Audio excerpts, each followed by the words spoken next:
Okay, y'all, this is part 2. I have tried to record this. I did record this. And all I heard was static. So we're going to have a Hooked by Emily McIntyre rant a second time. I literally could not keep the other one, but I did try. But it was just not good because I don't know my husband's computer setup. Okay, let's get going, and I'm going to try and make this quick. I picked Hooked by Emily McIntyre because I picked it for Kaylee over at Read, Rant, and Review. That seemed unfair. So I decided that if I was going to make that channel, watch it, so I should have to listen to it as well. Watch it, listen to whatever. You know what I mean. So I'm like, okay, I'm there. And I hated it. I hated it. You can hear my southern accent come out. And I've been in Germany since 2019. Almost 6 years. That is how much I hated Hook.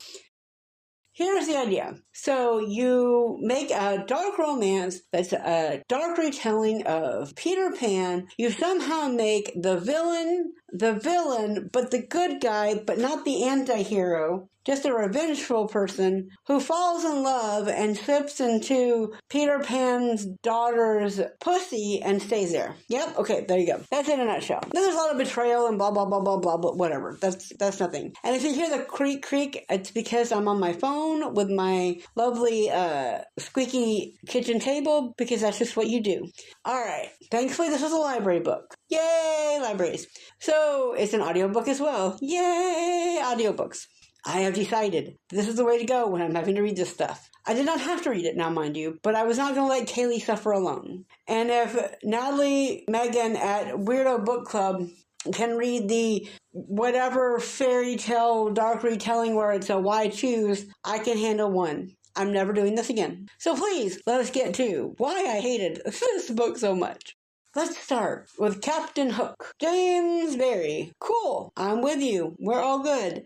He's awful. Okay. He's got, antisocial personality disorders. He gets very, very, very, very excited in every way possible to kill people, which then requires going and having sex with someone in order to relieve that wonderful tension. I'm like, I don't want to know about your double orgasms. Let's move on. But he decides that Wendy Darling's father, in this case it's Peter Pan, killed his family, killed his mom, his dad, the people who mattered the most to him. And because of that, he was sent to live with an uncle that is horrible in every way possible. I'm going to put the content warnings up here probably, but for sure there's child molestation, trafficking, pharmaceutical sales, real and not real. Gore, murder, hard-ons from said that, very violent imagery and very violent, sexual connotations and stuff. Which I know it's a dark romance, but there are levels. This one just went, whoop, whoop, whoop, whoop. It's Fonzie going over the shark. Woo, okay. So, we find out that he's going to get revenge on Peter through Wendy, who is 20, not even 21 yet. She turns 21 in the show, in the movie, whatever, in this thing. Look, it reads like a really bad show. Here's how I describe their relationship. Take any of Sonny Corinthos' many, many relationships, preferably one where someone dies all the time, combine it with the Criminal Minds unsub of your choice. I personally have putting either Tim Curry's character or Dawson Leary's character here, and probably 2 or 3 more in there. That other guy too, the one that kills everybody, that kills Hodge's wife. But anyway, so you have those, and then if you throw in some I don't know, motorcycle club, Sons of Anarchy. This is the basic appeal of this book. I don't know. This is a rant. I don't know. I just know that this is a no. So anyway, he makes her fall in love with him, blah, blah, blah, blah. She's a baked biscuit because she's got the brain of one. There's no forethought. There's no self-reflection. The only thing she cares about is her brother Jonathan, who her father seems to hate. Okay, cool. I'm a big sister. I get it. I'm all for being a big sister. I don't know what she thinks she's going to do because she has no power. Her father does never home anymore. Her mother is dead. Jonathan is kind of like the forgotten child or the hoisted off child. And she's the darling.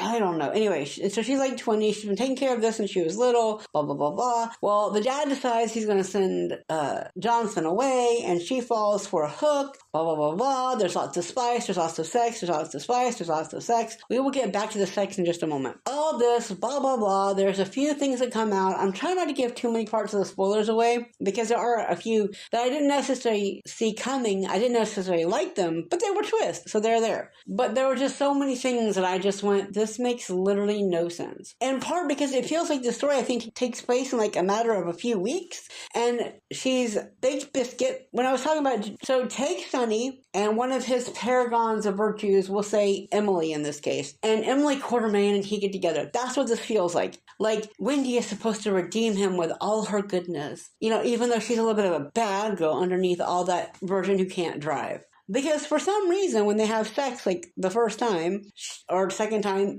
she wants him to choke her out, and like he gives her a collar at another point. Again, this has not been very long. They're doing whatever, and whomever, wherever.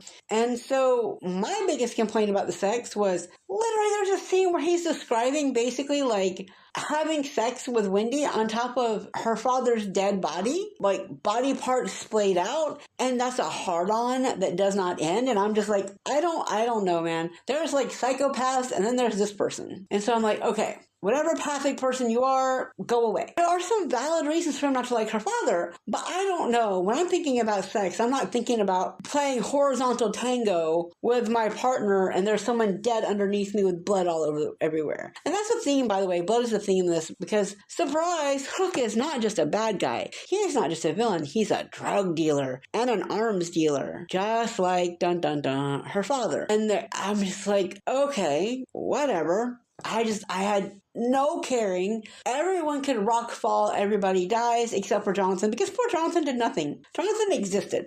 I don't know where this is supposed to be taking place because every time I hear these characters, they sound like they're trying to be Boston, but they're not because I listen to the audiobook. But clearly something is wrong in this land of understanding. James is English. He gets sent to his uncle.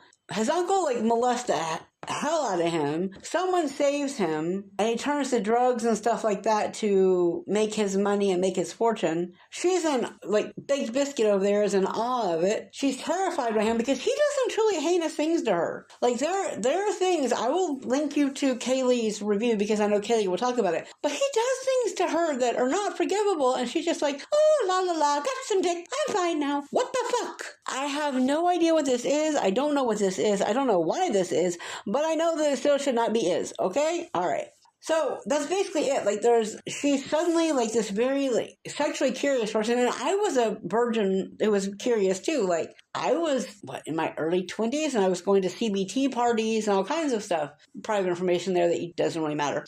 But I was aware of it. I wasn't just suddenly into it because it's what, his dick made me want. It felt weird. And like, they talk about like popping her cherry and it's just very vulgar at times and not appropriate times. And I'm just like, what the am I reading? And I have nothing. There's like nothing to be found here because I don't know. I stopped watching General Hospital when it became the mob boss stuff because it was so terrible. This is terrible. This is on General Hospital level. Do you know how bad it has to be for me to say that? I haven't watched that in 15 years and I can still tell you probably what the storylines are.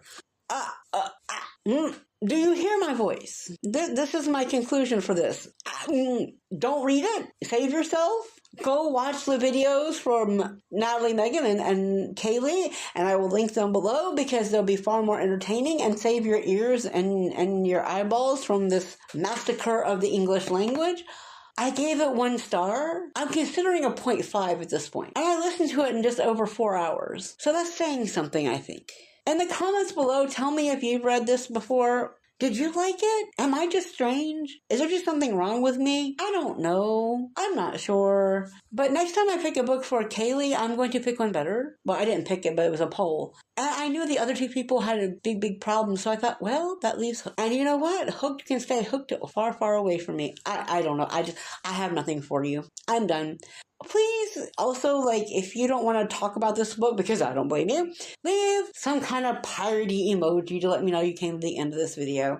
You know the usual, leave like, comment, subscribe, share, with all that kind of stuff. But honestly, I want to run away now. So I'm going to say cheers. Bye.